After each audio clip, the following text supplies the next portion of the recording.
Okay, I just came up with this subject while I was watching the video I just made. The subject of language, because that's another thing that the far-reaching hand of my intellectual pursuits has led me into the psychologies and the language, literature, art, just about anything that, except for, like, technical shit. I'm not into flying. I'm not into engineering, or I'm more into the self, the collective mind thing. Okay, I don't know very many Latin terms, but there probably is a Latin term for that, because there's a Latin term for just about everything. I am into the philosophical, or I guess outside of the box way of thinking about all of these different subjects, like language.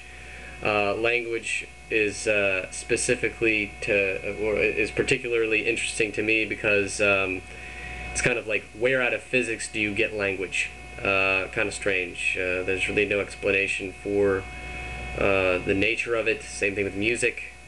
That's another thing I like, but I have my own ways of thinking about that kind of stuff.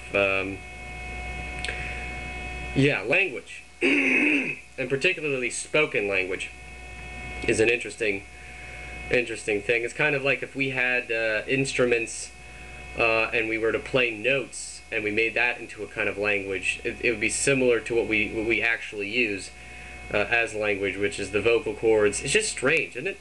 In the fact that we can just do what we're doing right now, and to be thinking, it's more strange when we think of the spiritual train of thought of how profoundly strange the reality that we exist in presently is, added to the thought of language. I mean, we're animals that are just squawking, not randomly, but regardless, we're squawking, and we're communicating different. I mean, the fact that thoughts can be translated, all these kinds of things are language is very strange, especially how we use it, and how it ends up being interpreted or interpolated. How strange. And of course, also the use of symbols in language. Symbols are kind of a higher form of language. I mean, let's look at, I said this before, I think, the mind is a reflection of the consciousness, or a representation. Let's say you have the tree, and then there's a reflection of the tree. The tree in the water is less real, less real than, or authentic than, the tree itself. Okay, so the mind is a reflection in that sense of the consciousness, and the ego is a reflection then of the mind, and the persona is then a reflection of the ego, or depending upon which of these. And in the integral theory, I believe it would be all of them coinciding, all of them integrated. But essentially what that is, if you focus on any of them, and you kind of dissociate yourself from the others, more than likely you will either be, you're not going to have a good life, I think. If you focus on your mind, you're going to be an analytical fuck, and if you're an ego, you're going to be a selfish fuck, and if you focus on your persona, you'll be an ignorant fuck, and if you focus on your consciousness and you become if you become a monk in the mountains, you're going to be a sheltered fuck. So my philosophy is to, I guess, integrate all of those, and to make them kind of an I. To make that into an I, and then I am fucking wicked, I say.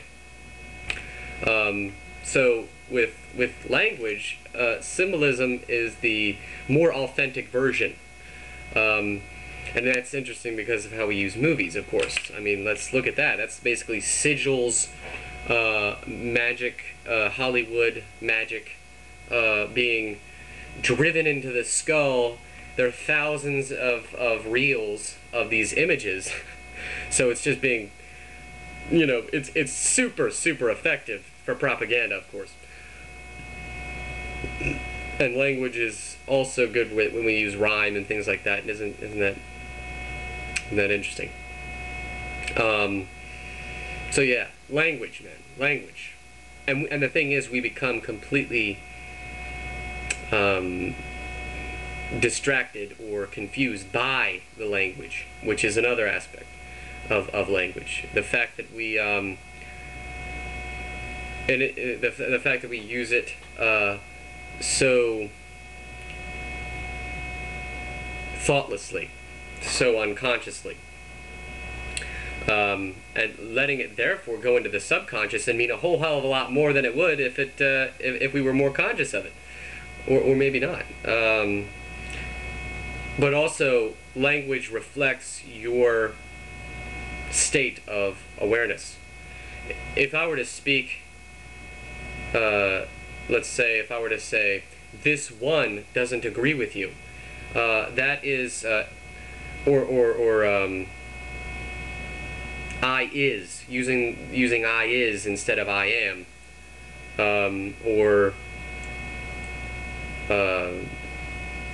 the more conscious we become, I'll put it this way, the more conscious we become, the more our way of speaking normally, especially in American or English, it sounds like caveman speak.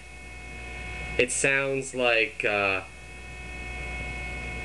me am doings. It sounds like that. The more and more we become consciously aware of our language. It's a fascinating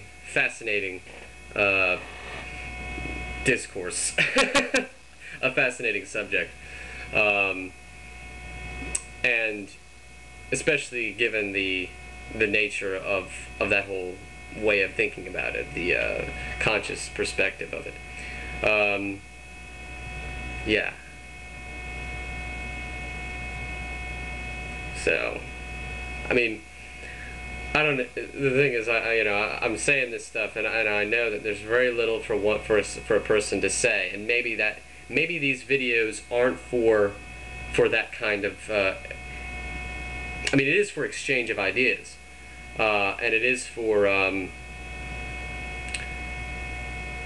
as far as my reason for doing it, more or less, it's to get these thoughts onto the internet. I'm not really thinking about so much a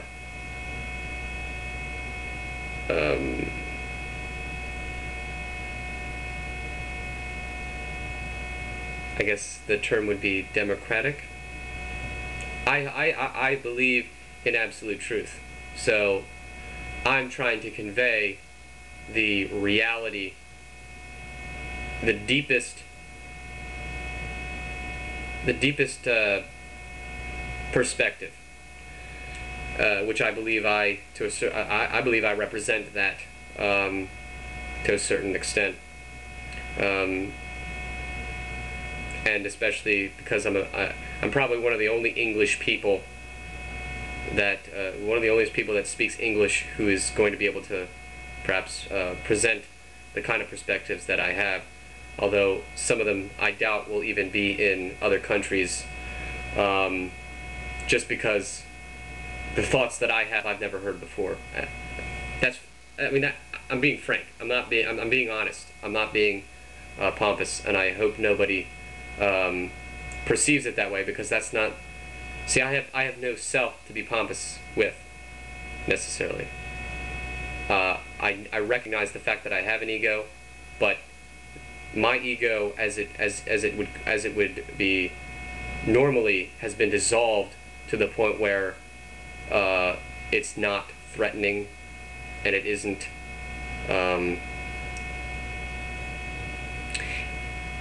narcissistic in any way. Uh, I'm being honest. So, indeed, I will be, I will be going. Goodbye, salutations, goodwill among men, love, love, love, and I do love you all. Even though I don't know you. I would love to meet you. Meet your parents. Huh? Alright.